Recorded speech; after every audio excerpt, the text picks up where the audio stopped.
Let's get right into it. First thing you need to know is where the Cowboys stand health-wise and how that compares to Washington, because that's going to shape everything this week. You heard the good news. A lot of guys are trending up on the report. Trayvon Diggs and several others are moving to full, and CeeDee Lamb says he's back with no restrictions and no pitch count, which is massive for this offense. On the flip side, the Cowboys had one backup lineman limited, Trevor Keegan, but overall, the feeling is Dallas is healthier than their opponent. Washington, meanwhile, showed a lot more question marks. Names like Debo, Zach, and Terry McLaurin were listed as limited or questionable, and that takes a huge bite out of their ceiling. When one side's weapons are dinged and yours are trending toward full go, that's an advantage you can't ignore. Now, why does this matter to you as a fan? Because when the defense is shaky, and we'll get into that in detail, the offense has to do the heavy lifting. Having CeeDee closer to 100% means Dak doesn't have to force plays on every drive, and that makes the team less one-dimensional. Think about risk management here. Do you want Dak risking re-injury for a short-term push? Or do you want the medical staff to keep CeeDee cautious for the long haul? Type yes in the comments if you trust the staff to balance that risk, or no if you want to see CeeDee on the field no matter what.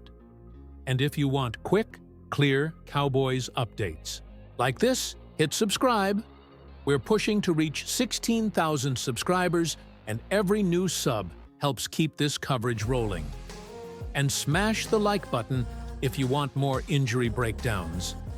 Keep this one thought in your head as we move on. Health equals optionality. If the team is healthy, Jerry can legitimately be open for business and shop from strength. If not, options dry up and you're left hoping coaching fixes cover the gaps.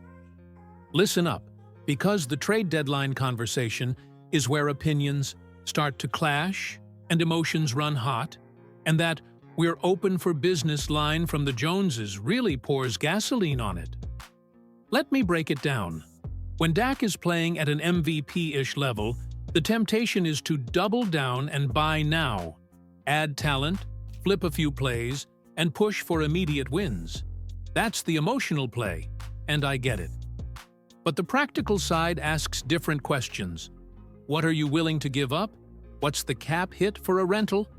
And does adding one or two pieces actually solve the team's structural problems? If you're thinking about bringing in a pass rusher or a premium defensive tackle, remember, teams generally ask for draft capital or expect salary to be eaten to make deals happen. And that usually costs either future flexibility or the depth you might need later. Here's the rule of thumb. If you're already in a playoff posture and the move makes you a legitimate contender, make the splash. If you're not, don't mortgage the future for a short shot. And about Jerry, taking calls. There's a big difference between an owner saying, "We'll listen," and having a front office with a coherent plan. Buying just to buy looks desperate.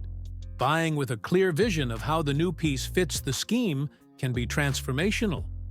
So, I want to know, would you have Jerry make a high-cost trade to bolster the defense this season? Type buy in the comments if yes, or hold if you'd rather protect future assets. And while you're at it, tell me one name you'd be willing to trade away to make room. Quick reminder, hit subscribe and give this video a thumbs up if you want more trade deadline breakdowns and instant reaction. Now let's cut through the rumor mill, because not every source deserves your attention. Over the last week, we've seen whispers about defensive line upgrades, backup QB chatter, and recycled stories about top offensive talent being unhappy elsewhere. But most of that is noise designed to drive clicks. What actually matters is who the Cowboys scouts have been watching and what kind of player fits immediate needs. From what reliable beat reporting suggests, Dallas is likelier to pursue value trades than headline moves. Think interior linemen, rotational defenders, or veterans on expiring deals. Guys who fit the scheme but won't wreck the salary structure. That's the same playbook they used landing low-cost, high-impact pros in the past. So when you see a headline linking Dallas to a superstar receiver or a blockbuster involving a top cornerback, take a breath and ask, does it make sense financially? Does it align with how this front office usually operates? One rumor that does deserve attention, and would be a practical fix, is finding a rotational defensive tackle to shore up the run game. With run defense still inconsistent and some health questions inside, a gap-holding tackle you can plug into early downs makes sense and won't cost the farm. This is where fans split. Some want splash trades now, others want sustainability. Which side are you on? Comment stars if you want a big move, or smart if you prefer careful cap management. Bottom line, Dallas has the depth, the record, and the locker room belief to make a calculated move, but not the desperation that forces mistakes. And that's a solid place to be. Inside the Star, the tone is way calmer than the headlines suggest. Players treat trade talk like background noise, but they're aware. Every guy knows trade season can flip your world overnight. Still, what stands out is how unified this team has been through the chatter. From interviews this week, the message from leaders like Dak, Zach Martin, and Micah Parsons has been, control what we can control. Dak has been steady, not entertaining hypotheticals. His focus is squarely on timing, rhythm, and execution. And that steadiness matters. Micah has taken the chatter and used it as fuel. He says he doesn't care who comes or goes, he just wants to dominate every snap. And that mindset trickles down. What most fans miss is that when rumors swirl, young players sometimes start pressing, fearing they'll be replaced. Veterans step in and calm them down, and that's exactly what's happening in Dallas.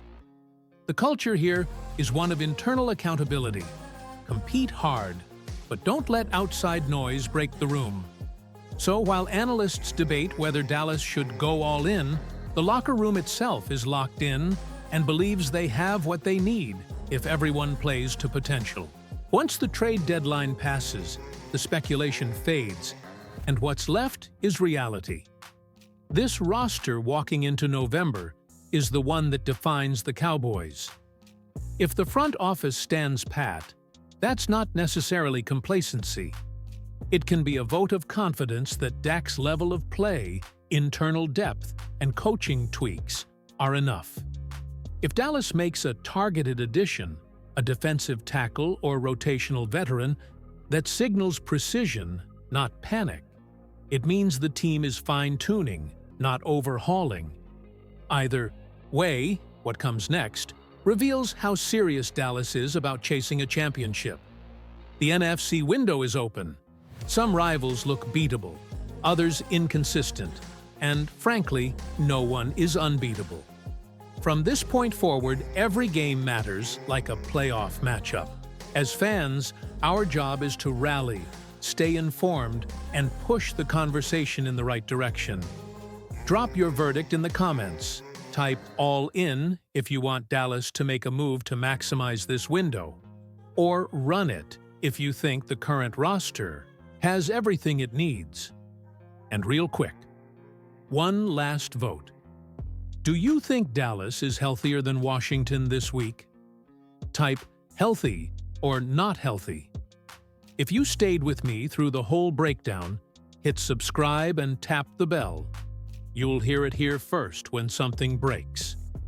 And give the video a like to help us reach 16,000 subscribers so we can keep bringing this kind of coverage every day.